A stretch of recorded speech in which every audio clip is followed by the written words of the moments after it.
As my daughter grows up, I guess the fear is more of her getting into the wrong crowd or standing on a street corner and creating a nuisance. Well, people say that, don't they, get in with the wrong crowd, but they've got minds of their own, haven't they?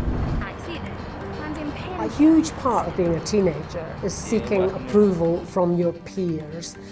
That peer approval becomes more important than what parents think. And that's why young people will take risks in order to be part of the peer group. Well, within my group of friends, people are involved in different crimes such as robbing, selling Class C drugs, Class B drugs, Class A drugs. I think signs of knowing that my son was hanging around with the wrong type of people would be bad moods, wanting to go out a lot when he was quite family type of child, and also not really knowing these friends. It's important with teenagers, as they're getting into the teenage years, to keep the communication lines open with your child. Because if you don't do that and they're off doing things that worry you, you really won't be able, to find out anything about it. So make it clear to your child you're still there for them, you still want to hear about things that are going on in their lives, you're still interested.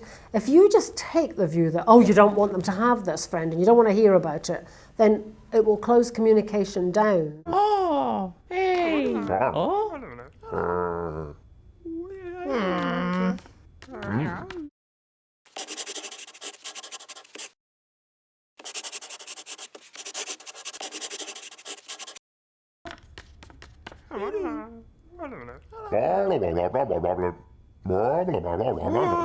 She never really knew what I was getting up to because I kind of hid it away from her, and then I think the only time she really realised is when I first got arrested.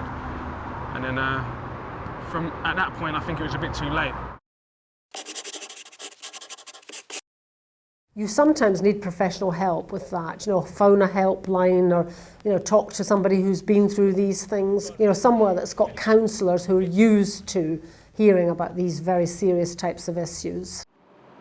He realised how crucial it was for him to come away from these young guys that he was hanging around with, because he realised for himself that they weren't really friends, they were enemies. To be quite honest, all my friends that I look back to, everyone regrets what we went through and what we've done. And I think if we could turn back the clock, we wouldn't have gone through that and done that. We would have done things differently.